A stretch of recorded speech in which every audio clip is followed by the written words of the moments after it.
after looking this question, it's 15 divided by 5 times 3, it will be equal to 15. 15 divided by 15, it will be equal to 1, and 1 will be our answer.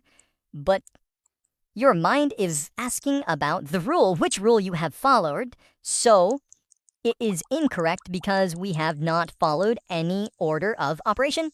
So this 15, look, it is in the parentheses and it's a single digit. So we can write this 15, which is in the parentheses, it can be same as out of parentheses.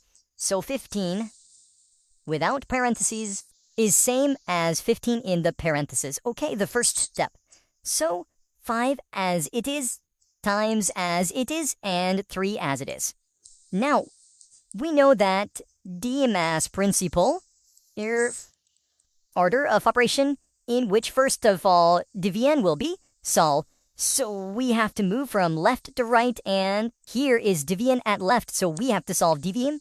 15 divided by 5, it will be equal to 3 times 3. Now 3 times 3 will be equal to 9, which will be our answer. So in the first case, our answer was 1, which was not correct. So our answer is 9, which is according to the mass rule and according to order of operation. So 9 will be considered as correct answer. Thank you for supporting me and watching my videos.